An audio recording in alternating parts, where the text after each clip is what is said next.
Bueno, queridos amigos, quedé bastante menos pesimista después de oír a nuestro amigo Abásolo desde el Perú, porque los votos del extranjero no están contabilizados todavía y en su inmensa mayoría son de Keiko Fujimori, y por los 300.000 votos de actas que han sido impugnadas por Castillo y por sus seguidores, señal clara de que los están perdiendo. Yo por lo Sí, menos quedé sí, yo más creo que optimista. todavía ¿Ustedes? algo de esperanza queda, algo de esperanza queda. Lo cierto, doctor Londoño de Mar, es que el panorama para quien sea finalmente el ganador va a ser muy complicado en un país completamente dividido, evidentemente, y en donde el Congreso pues también llega seriamente fraccionado, tender puentes entre gobierno y Congreso. Muchos, entre un chiste y otro, decían que no se preocuparan por el resultado, porque recuerden que Perú cambia de presidente cada año, y es un chiste que, bueno, por muy gracioso que sea, es la realidad. Perú ha tenido 3 o 4 presidentes en los últimos 4 años.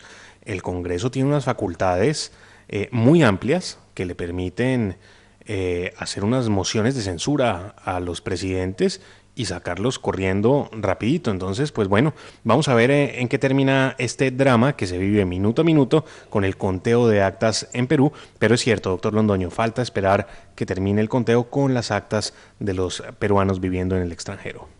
Y con los 300.000 votos de actas que están siendo impugnadas por los amigos de Castillo, ¿no es cierto?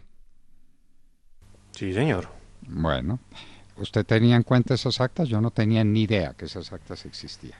No Sí, sí, tenía sí. ni idea. Le hice amplio seguimiento este fin de semana al tema electoral en Perú, en donde en un principio se decía que los que inclinarían la balanza sería el voto rural, muy apartado, que es un voto contra Keiko Fujimori en su gran mayoría, en las zonas más rurales y más apartadas de Lima. Lima, Perú siendo un país muy centralista. Entonces, ese voto rural, pero por otro lado, sí, las actas de los peruanos viviendo en el exterior. Vamos a ver qué resulta de todo ello. Bueno, esperemos a ver. Las noticias las podemos tener de aquí a pasado mañana o inclusive mañana, miércoles o jueves. ¿Qué pasa con las actas impugnadas y qué pasa con los votos del extranjero, que definitivamente se inclinan a favor de Keiko Fujimori? La diferencia hasta ahora es de unos 90.000 votos, me parece, a favor de Castillo, pero Sí, pues señor. estas actas son de 300.000 votos y los votos del exterior son todavía centenares de miles. Vamos a ver qué pasa y cómo se desenvuelven las cosas. A Yo aquí les tengo propósito, una... bueno, este trino Sí. rápidamente, este trino de Sofi Casas, amiga de la casa, que me pareció graciosísimo. Qué lento ese sistema de conteo de votos en Perú. El de Venezuela definitivamente es mucho mejor. 1 hora antes de que cierren las urnas, ya Tibisay anuncia el ganador. Absolutamente acertado. Bueno, Y Tibisay bueno, anuncia el aquí pasa el ganador, tiempo. Pero pero 1 hora mucho, antes de que cierren las mu- urnas. pero mucho tiempo antes de que empiece la votación ya se sabe quién ganó. Pues sí, pero por favor, por favor. Bueno, estoy muy preocupado con el tema del ministro de Ciencia y Tecnología de Mar. Muy preocupado estoy. No, no. No puede suceder esta desventura. ¿Será cierto que el señor está acusado de plagio? ¿Será cierto? Pues vea, la Academia Colombiana de Ciencias Exactas ha rechazado el nombramiento del nuevo ministro de Ciencia y Tecnología, y es que lo que venía ocurriendo en el Ministerio de Ciencia y Tecnología no era lo mejor. Recuerden ustedes que allí se posesionó a la señora Mabel Gisela Torres, quien entre otras cosas fue duramente cuestionada por unos estudios científicos y de doctorado con base en unos análisis que había hecho, pero que no tenían el rigor científico para convertirse su descubrimiento del uso del hongo, se me ha olvidado el nombre del hongo aquel, como bueno o por lo menos útil para el tratamiento contra el cáncer. Pues bien, el ganoderma, creo que se llama el hongo. Sí, sí, sí, Eh, sí, sí, sí. el caso es Ese. que sale ella pues en medio de una eh, gestión muy pobre, porque pues nadie se la ha calificado de buena, con muchos cuestionamientos por sus trabajos científicos, y ahora llega este nuevo ministro de Ciencia y Tecnología que es ahora cuestionado por cuenta de sus trabajos. Vean ustedes, él es Tito José Cristian, no sé si esté bien leído el apellido, lo leo tal como sí, lo Cristian, como aparece Cristian, escrito. sí, Cristian o Cristian, muy sí, bien. sí, sí. Yo creo que Muy es bien, Cristian, pues, pero tal vez lo oí a mencionar alguna vez ese apellido como Cristian. Pero bueno, no tiene Claro. importancia. Bueno, no tiene Y importancia. lo oía doctor Londoño por el padre de él, porque el padre de él, Eduardo Cristian Samper, bueno, ejerció como congresista en la década de los 80 y fue el fundador de esta universidad, la Universidad de la Costa, pues bien, de vea. la que nos habla de mar. Lo que ha dicho en la carta abierta al señor presidente de la República, la Academia Colombiana de Ciencias Exactas, Físicas y Naturales es lo siguiente: que ellos expresan extrañeza y desaliento con la designación del señor Tito Cristian como ministro de Ciencia y Tecnología e Innovación, teniendo en cuenta su participación comprobada en plagio de documentos académicos. Esta designación constituye un mensaje muy negativo para la sociedad colombiana y en particular para las nuevas generaciones, al ignorar prácticas antiéticas mundialmente rechazadas por la comunidad científica y académica. Para la Academia Colombiana de Ciencias Exactas y Físicas y Naturales de la Junta Directiva, esto es lo que ocurre con el nuevo ministro de Ciencia y Tecnología que ha sido designado por el presidente Iván Duque. La pregunta es, doctor Fernando y Sergio, ¿se echará para atrás el presidente? Me parece que este es un ministro imposible. No sé. ¿No? Ay, Dios mío, bendito, es que no damos una, ¿no? No damos una. La verdad no. Cuando ya estamos embarcados en otra. El viernes de la semana pasada dábamos cuenta de un juez que había absuelto a un violador porque había utilizado preservativos. No dijimos cuál era el juez y mucha gente me lo ha preguntado, pues porque de semejante salvaje hay que saber algo. ¿Cómo se le ocurre decir que una violación puede ser legítima si se usa preservativo? ¿Qué hay sobre eso? Esto ocurrió, como lo dice usted, en Argentina, doctor Londoño, una noticia de esas completamente insólitas, porque claro, dice, y cito al juez, dice, ¿cómo hace para colocarse el profiláctico y luego avanzar sobre el cuerpo de la víctima? Es lo que cuestiona el juez y es por ello que ha dejado libre al acusado de violación. Hablamos de hechos ocurridos en la ciudad de Santa Fe, en la provincia de Santa Fe, en Argentina. Magistrado Rodolfo Mingarini es el que ha dejado en libertad a esta persona acusada de violación. Bueno, inaudito, pero sucedió. Los del paro, los del comité de paro se levantaron de la mesa. Y se levantaron de la mesa cuando está llegando la Comisión de Mamertos, la Comisión Interamericana de Derechos Humanos, Comisión de Washington, que hay lo que hubiera hecho y lo que no hubiera podido hacer la delegación colombiana que estuvo en los Estados Unidos si no hubiera sido por el embajador Alejandro Ordóñez Maldonado. Él sí se puso la camiseta. Parece que Francisco Santos se sentía incómodo porque estaba a puertas de su salida o en una situación muy difícil y no quiso intervenir para nada, pero el embajador Ordóñez hizo lo que había que hacer. Y los parlamentarios colombianos tuvieron acceso a la gente que había mentido, que había engañado, que no había comprendido la situación. En mi nota editorial yo pregunto, ¿por qué no los llevan a ver los hospitales?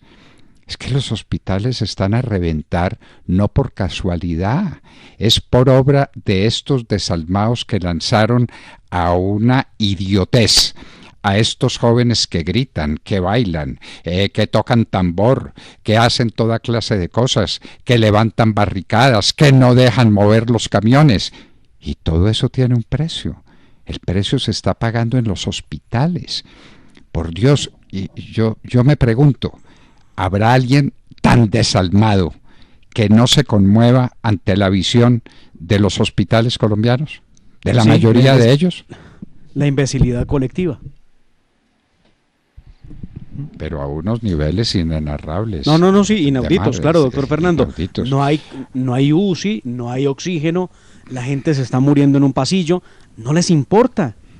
No les importa, simplemente no les importa Y que haya más de 20.000 o 30.000 contagios, no les importa, más de 540.000 muertes, no les importa. 540 muertos. 540 500, muertes. No Perdóneme, 540 sí, mil, dije sino 540.000. 540, sí. No les importa. La imbecilidad colectiva, o sea, no vamos para ninguna parte. Increíble. Pero estos son Pero las nuevas esos generaciones que quieren llegar hospitales, al poder. esos hospitales no los van a examinar los de la Comisión Interamericana de Derechos Humanos, ¿no? Los que se están muriendo de asfixia en los hospitales, esos no tienen derechos humanos. Y esos no son víctimas de estos excesos y de estas brutalidades en las manifestaciones, de la que tendremos al parecer otra mañana aquí en Bogotá, que es la toma de la capital.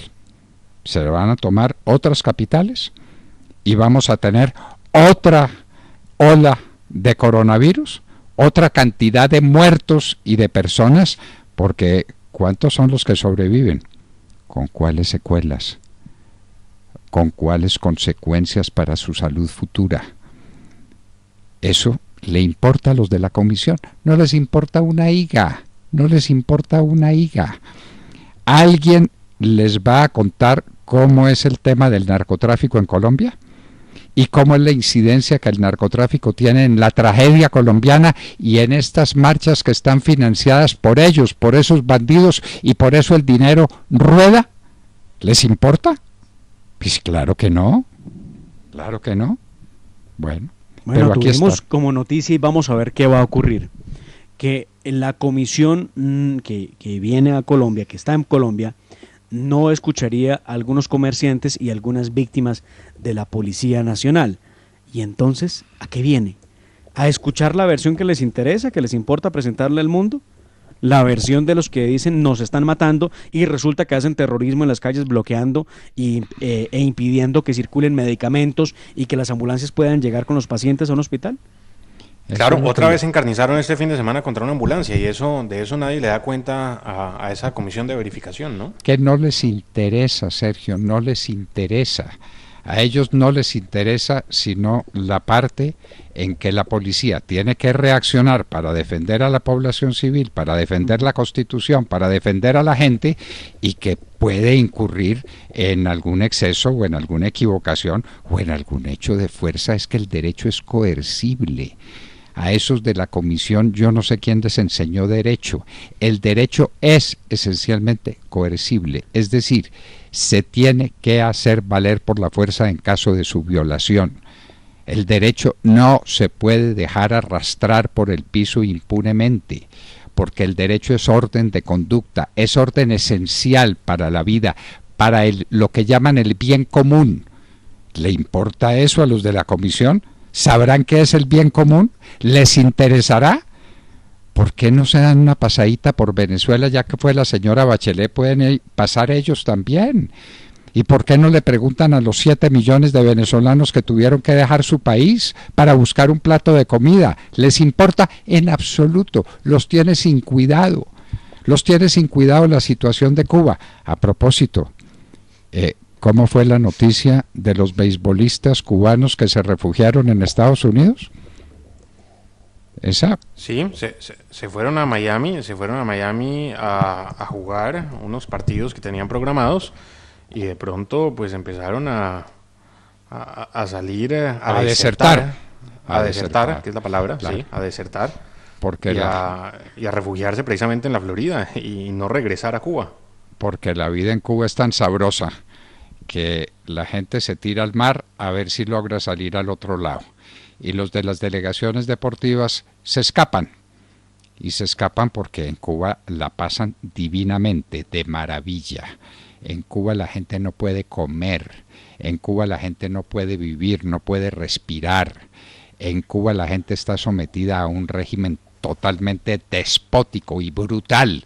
¿Le interesa eso a la Comisión Interamericana de Derechos Humanos? Claro que no, si esos son amigos de los cubanos, pero de los cubanos que mandan a la inmensa mayoría de los cubanos que padecen hambre y que padecen toda clase de privaciones y que se tienen que ir del país y fuera del país. Qué maravilla de grupos cubanos en tantas regiones, especialmente en los Estados Unidos, ¿no? Bueno. Hay dos personas confirmadas de ese equipo que desertaron. El primero apenas aterrizó el avión, se bajaron, recogieron las maletas, se montaron todos a un bus. Él no, él se montó a un carro que lo estaba esperando y se fue para nunca volver. Mejor dicho, desertó apenas logró salir del aeropuerto internacional de Miami. Y el otro es el psicólogo del equipo, que no decidió, no regresó tampoco. Pero son más que dos, Sergio. Entiendo que la mitad del equipo desertó. Averigüemos esa noticia. Averigüemos. Bueno, ¿qué es esto de que el Consejo Superior de la Judicatura está prácticamente quebrado? Es increíble, doctor Fernando, Sergio, pero entonces ha aparecido un informe de la Contraloría que da cuenta de la situación muy grave que vive en estos momentos nada más y nada menos que el Consejo Superior de la Judicatura. Recordemos, doctor Fernando, nuestra estructura de organismos del Estado en Colombia, que el Consejo Superior de la Judicatura es el encargado de manejar los recursos, ¿no? De los recursos de la rama de la justicia. Y entonces lo que ha salido en este informe de la Contraloría es nada más y nada menos que se está adeudando por parte del Consejo Superior cerca de 9,2 billones de pesos. Oigan la cifra, 9,2 billones de pesos. ¿A quién le debe esa plata? Pues, 9,2 billones. Es increíble, es increíble. Mire usted, ha revelado la Contraloría en un documento de estudio respecto de temas fiscales que los activos del organismo son cercanos a los 2,7 billones de pesos, pero que los pasivos se triplican, superando los 9,2 billones de pesos durante la vigencia fiscal del año 2020. Dice el informe, inclusive ha dado unas declaraciones el Contralor Delegado para el sector de justicia, Sebastián Montoya, afirmó lo siguiente: se encontraron incorrecciones por más de 56.000 millones de pesos, lo cual afecta la opinión contable. Se evidenciaron errores contables dentro de los procesos, falta de seguimiento y control a los procesos que se están realizando en contra de la entidad y errores de registro en materia de defensa judicial. Oiga, pues todo lo que tiene adentro. Pero además, también ha habido inconsistencias en procesos de contratación para adquisiciones de bienes y servicios, con reiteradas suspensiones o modificaciones, pagos adicionales por obras no previstas, procesos de contratación de obras civiles fallidas, procesos de compra de software sin soportes de entrega, entre otras cosas que revela la Contraloría en ese informe, y es más exactamente el doctor Sebastián Montoya. Unos magistrados manejando lo que no saben manejar. Entonces, por eso proponíamos en nuestro proyecto de reforma a la Administración de Justicia un cambio radical en ella, y un cambio radical que terminara en que esos dineros y ese manejo estuviera confiado a personas que saben administrar, administradores de empresas, a especialistas en el manejo de dinero. No, esto es una sala de juristas que no tienen ni idea de lo que están hablando. Bueno, Demar, y cuéntenos de la renuncia de Francisco Santos a la embajada en Washington. Que no mucho se sabe de ello, además, no hay muchos detalles, aparte de que haya sido una llamada entre el embajador y el presidente de la República, pero no sabemos si es, como diríamos, una renuncia sencillita o compuesta, ¿no? Vamos a ver. Es decir, irrevocable. Irrevocable, sí. Pero la dan por hecho. Pero no trasciende nada más que una conversación verbal entre el presidente de la República y el embajador de Colombia en Washington. Doctor Londoño, sí, son 4 los beisbolistas que han desertado del equipo en el estado de la Florida, en los Estados Unidos. 4. ¿Incluyendo los 2 primeros o además de los 2 primeros? Sí. No, incluyendo los 2 primeros. 4 se han ido. Bueno. 4, sí, señor. 4 que no quieren estar en el paraíso de Raúl Castro. En fin.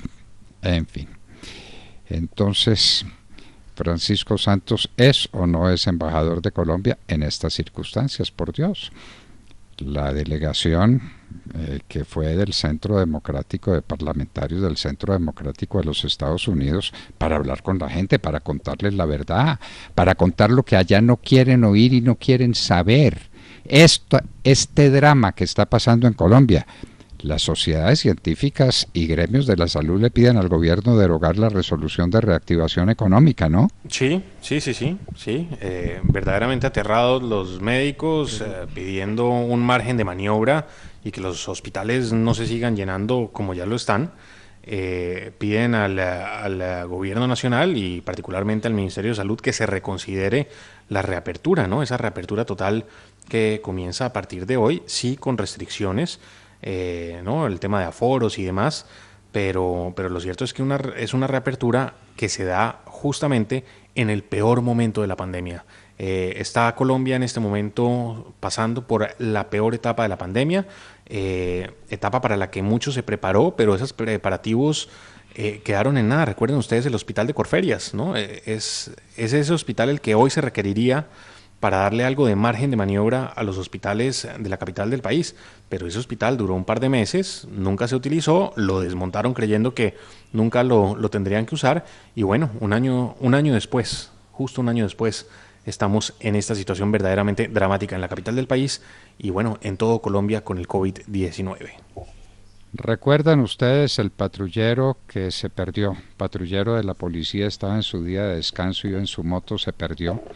La moto apareció con señales de incineración y él no aparecía. Sí, señor. Pero claro, doctor Fernando. Claro. Bueno, lo encontraron. Lamentable, Sin vida, sí, señor. Sí. Con heridas de cuchillo y disparos. Y eso fue en un bloqueo de estos. Eso a quién le importa y eso quién lo dice. Y la Comisión Interamericana, pues con él no puede hablar porque ya murió. Con la policía no, porque la policía está en plan de una reforma integral. Ya hablaremos de los 10 puntos de la reforma integral de la policía. Señor comandante de la policía, ¿a usted no le da vergüenza? ¿A usted no le da pena con los hombres suyos que han perdido la vida luchando por el país? ¿Tratarlos de esta manera? ¿Dar a entender que son ellos los culpables de lo que está ocurriendo, de los muertos, de los heridos, de los desórdenes que hay en Colombia? ¿A usted no le da pena? No. A él parece que no le da vergüenza de esto y ahí se mantiene y dicen que hay que hacerle una reforma integral a la policía y a él le parece muy bien. Es decir, pero les van a cambiar el uniforme, ¿no? Y entonces ahora dicen que es que les van a... No, yo no entiendo, yo no sé si alguno de ustedes me puede explicar el alcance de esto, de Mar. ¿Cómo es esto de que les cambian el uniforme y cuál es la implicación de esto? Que una laraca pues vea, la reforma de la policía consta en suma de 10 puntos, que son los siguientes. Uno que es el de prevención, protección y respeto por los derechos humanos, y esto será con la creación de la Dirección de Derechos Humanos y Derecho Internacional Humanitario en la Policía Nacional. ¿Listo? Señal de que no están respetando esos derechos, ¿no? Listo, sí, señor. Según entonces, dice señal de que tienen director. razón los del paro. Exactamente. Tienen razón los del paro. Muy bien. Segundo, nuevo estatuto disciplinario para la Policía Nacional. Esto se busca que el estatuto esté armonizado, ¿sí? La palabra es esa, armonizado con los pronunciamientos que ha hecho en materia de derechos humanos la ONU, la Corte Constitucional y todo lo que haya en materia de derecho internacional humanitario. Entonces, eso tiene que quedar allí en ese nuevo estatuto disciplinario. Va a haber profesionalización y desarrollo policial. Eso existe, pero ellos dicen que se va a crear un centro de estándares de más alto nivel en la policía con autonomía para la validación de la idoneidad de los policías. La creación de una dirección de educación en la Policía Nacional, es lo que han anunciado. Muy bien, uso de la fuerza. El gobierno ha pedido que se haga la estructuración de un proyecto de ley por medio del cual se establezcan los criterios para el uso legítimo de la fuerza por parte de la Policía Nacional respecto de los protocolos internacionales y cómo deben comportarse. O sea, un protocolo para poder actuar. Participación ciudadana. Oigan esto. Se abrirá espacio para escuchar los aportes de los ciudadanos con el fin de fortalecer la Policía Nacional. Si le abren espacio a los del Comité del Paro para que ayuden a fortalecer la Policía Nacional, ya sabemos cuál va a ser el resultado, ¿no? Ya, se sabe. ¿Va a haber nuevos uniformes? Sí, la policía ahora va a ser de uniforme de color azul. ¿Cómo es eso? Para alinearse con los estándares internacionales de los cuerpos de policía. Y, ojo con esto, va a haber también un nuevo viceministerio. Se va a crear el Viceministerio de Políticas de Defensa y Seguridad Ciudadana. Y el Ministerio de Defensa va a dejar de llamarse Ministerio de Defensa Nacional para llamarse ahora Ministerio de Defensa Nacional y Seguridad Ciudadana. No sé si ustedes vean lo importante que ha sido. Ya con ese cambio tan profundo. Ya listo, ya, esto es suficiente. Sí, ya estamos listos, estamos al otro lado. Esto es increíble, esto es increíble. Bueno, y noticia ahí que viene, ahí, entre muchas noticias. En Bogotá, unos ladrones se robaron 3 carros de alta gama, se metieron a un edificio del barrio Chicó y se llevaron 3 carros de alta gama. Tranquilos, tranquilos. Y entonces eso sí es lo que tiene que atender la policía. Y ahora la ponen a cuidar derechos humanos y nos preguntamos, ¿qué hace entonces la Procuraduría? ¿Qué hace entonces la Defensoría del Pueblo? Claro. Lean sí, la Constitución política que dice. Pues que ellos, bueno, muy bien. Pero entonces parece que eso no significa nada y hay que crearle una organización de derechos humanos a la policía, y el comandante de la policía se siente muy orgulloso de que le digan a sus policías que son los culpables de lo que está ocurriendo. Esos subalternos suyos, señor general, salvaron el país. Esos subalternos suyos han impedido que quedemos definitivamente en manos de estos salvajes.